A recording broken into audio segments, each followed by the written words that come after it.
नमस्कार दोस्तों, आप सभी का फिर से एक बार स्वागत है हमारे साथ इस एग्जाम एजुकेशन के प्लेटफॉर्म पर। और आज हम पढ़ने जा रहे हैं एप्लीकेशन ऑफ डायमेंशनल एनालिसिस, जिसको हम लोग हिंदी में बोलते हैं विमीय विश्लेषण के अनुप्रयोग। हमने लास्ट क्लास में पढ़ा था डायमेंशनल एनालिसिस, जिसको हम लोग हिंदी में बोल रहे थे विमीय विश्लेषण। जिसका मतलब था, जिसमें हमने आपको बताया था कि जो फंडामेंटल यूनिट होंगी उनका जो पावर होगा उन्हीं को हम लोग क्या बोलेंगे, डायमेंशन बोलेंगे। और काफ़ी हमने जो डायरेक्ट क्वांटिटीज थी जैसे स्पीड, वेलोसिटी, एक्सीलरेशन, फोर्स या फिर वर्क, इन सभी का हमने डायमेंशन भी फाइंड किया था। तो आज हम देखेंगे कि जो डायमेंशन है ये इनके जो अनुप्रयोग हैं वो किस प्रकार से उपयोगी हैं। हम डायमेंशन को यूज करके किसी भी जो फिजिकल इक्वेशन है उसका करेक्टनेस का पता लगा सकते हैं, और हम डायमेंशंस को ही यूज करके किसी एक सिस्टम से किसी दूसरे सिस्टम में भी जा सकते हैं। जैसे मान लो MKS से CGS में जाना है, फिर SI से CGS वगैरह में जाना है, या फिर उससे MKS में आना है, तो हम डायमेंशंस को यूज करके आसानी से सिस्टम भी चेंज कर सकते हैं। और इसी के माध्यम से हम लोग किन्हीं दो फिजिकल क्वांटिटीज के बीच में रिलेशनशिप भी डेराइव कर सकते हैं। तो इसका फर्स्ट एप्लीकेशन हम लोग देख लेते हैं। तो क्या है इसका first application? To check the correctness of various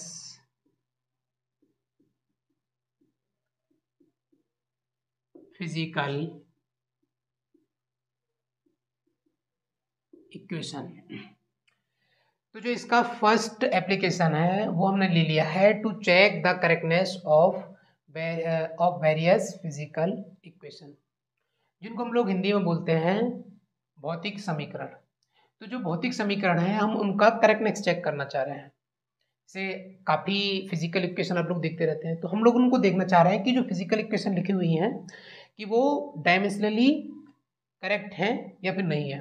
तो उन इक्वेशंस को हम लोग डायमेंशन के माध्यम से भी ये साबित कर सकते हैं कि हाँ वो इक्वेशन जो लिखी हुई है वो ठीक है। और कैसे? तो जो भौतिक समीकरण होंगी जो उनका हम लोग जो करेक्टनेस का जो परीक्षण करेंगे वो किसके माध्यम से करेंगे? उसमें हम लोग यूज करेंगे प्रिंसिपल ऑफ होमोजेनिटी। अभी प्रिंसिपल ऑफ होमोजेनिटी क्या है? तो प्रिंसिपल ऑफ होमोजेनिटी में बताया गया था कि कोई भी जो भौतिक समीकरण है उसमें कितने भी पद हैं, जितने भी पद हैं उन सभी पदों का जो डायमेंशन होगा वो सेम होना चाहिए।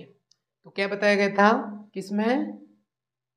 प्रिंसिपल ऑफ होमोजेनिटी में बताया गया था, according to the principle of homogeneity the dimensions of all the terms in any physical equation should be same.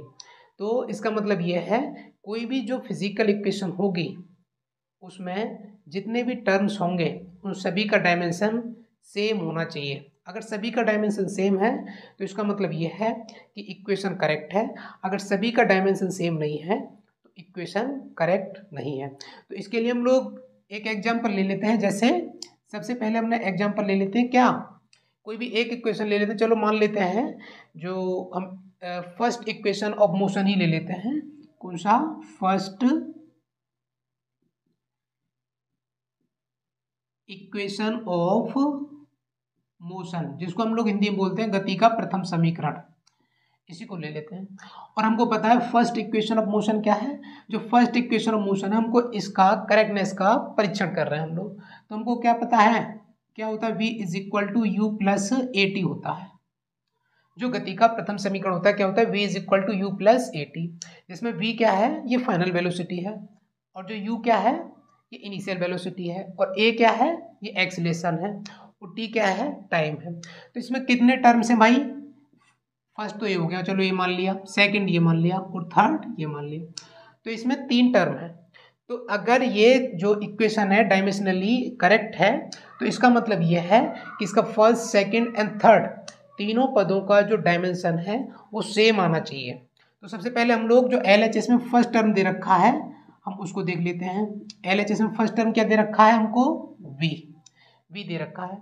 तो हमने लास्ट क्लास में आपको बताया था V क्या है? वेलोसिटी है। तो लास्ट क्लास में हमने वेलोसिटी का जो डायमेंशन था वो फाइंड करा था।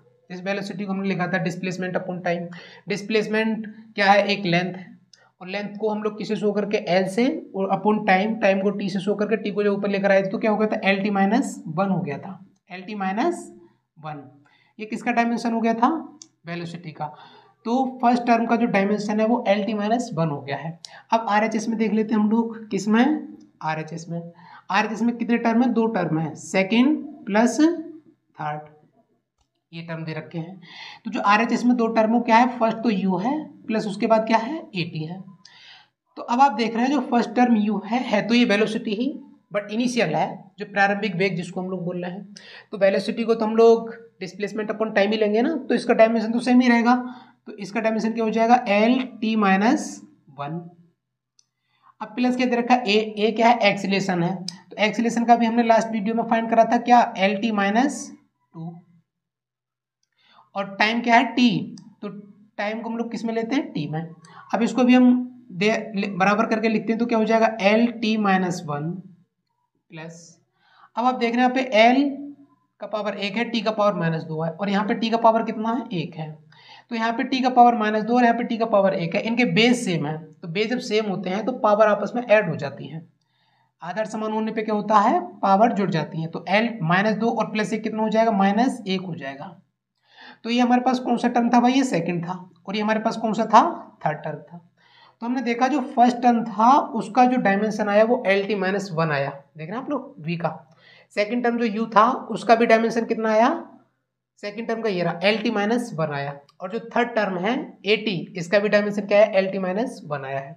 तो अगर इनको आप लोग जोड़ भी दें तो क्या क्या हो जाएगा, two into L T minus one हो जाएगा, बट ऐसे कभी जुड़ते नहीं है ये। और दो यहाँ पे क्या है, दो एक न्यूमेरिक वैल्यू, और न्यूमेरिक वैल्यू को कोई डायमेंशन होता नहीं है। तो यहाँ से फाइनली हम लोगों ने देख लिया है जो एल एच एस में इस इक्वेशन का जो डायमेंशन है, और वही डायमेंशन क्या है, आर एच एस में है। तो इसका मतलब क्या है कि ये जो फिजिकल इक्वेशन दे रखी है, कौन सा, फर्स्ट इक्वेशन ऑफ जो मोशन है, ये डायमेंशनली करेक्ट है। तो इसका हम लोगों ने सत्यता का परीक्षण कर लिया है। इसके अलावा या फिर जैसे और भी कोई आप एग्जांपल ले सकते हो, जैसे मान लो हम थर्ड इक्वेशन ऑफ मोशन ले रहे हैं, सेकंड को हम लोग आपके लिए दे रहे हैं, सेकंड को आप करके देखना, उसमें जितने भी टर्म्स हैं सभी टर्म्स का डायमेंशन निकालना आप लोग, और चेक करना कि क्या सभी टर्म्स जो हैं उनका डायमेंशन सेम आ रहा है, और आप हमको उनको कमेंट करके बताएंगे कि सेम है कि नहीं है। तो हम लोग थर्ड इक्वेशन ऑफ मोशन ले लेते हैं एक एग्जाम्पल के लिए, थर्ड इक्वेशन ऑफ मोशन भी ले लिया लोग, ठीक है। तो थर्ड इक्वेशन ऑफ मोशन क्या होता है, v square is equal to u square plus two A s होता है, जहाँ पे वी क्या है, ये फाइनल वेलोसिटी है, यू इनिशियल वेलोसिटी है, और दो इसमें न्यूमेरिक वैल्यू है, ए क्या है, एक्सीलरेशन है, और एस क्या है, डिस्प्लेसमेंट है। तो हम लोग एल एच एस में सबसे पहले इसका डायमेंशन देख लेते हैं, जो कि इसको फर्स्ट टर्म मान लिया, और इसको सेकेंड, और इसको थर्ड मान ले रहे हैं। अगर इन तीनों जो टर्म दे रखे first second and third, principal of homogeneity से अगर इन तीनों टर्म्स का डायमेंशन सेम आता है तो इसका मतलब इक्वेशन करेक्ट है, अदरवाइज नहीं है।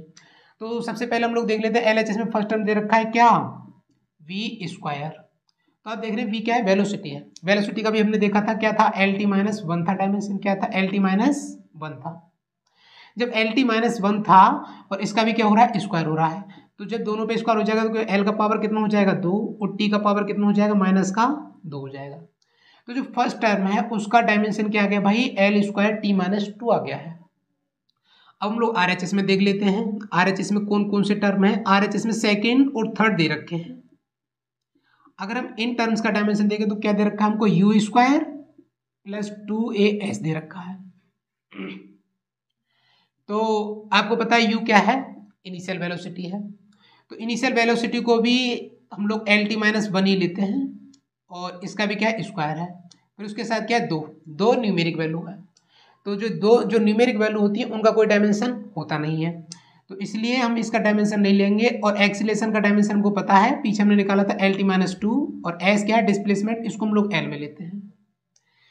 तो इसका फाइनली हमारे पास क्या आ जाएगा, एल टी माइनस वन का स्क्वायर हो रहा है, तो इसको लिख देंगे एल का घात दो और टी का घात माइनस का दो लिख देंगे। और उसके अलावा क्या है, यहाँ पे एल का पावर वन है और टी का माइनस दो, और यहाँ एल का वन ये रहा एक और एल का वन एक ये रहा, तो कितने हो जाएंगे, गुणा होके एल का दो हो जाएगा, टी का माइनस दो हो गया।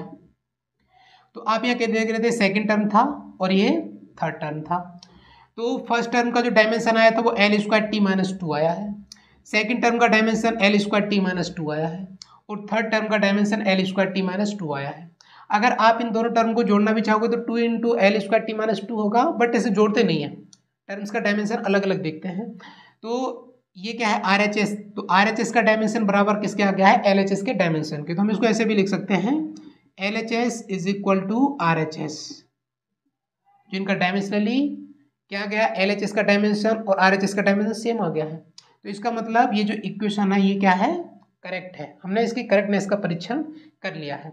तो इस माध्यम से जो इसका फर्स्ट एप्लीकेशन है किसका, डायमेंशनल एनालिसिस का, क्या है, to check the correctness of various physical equation.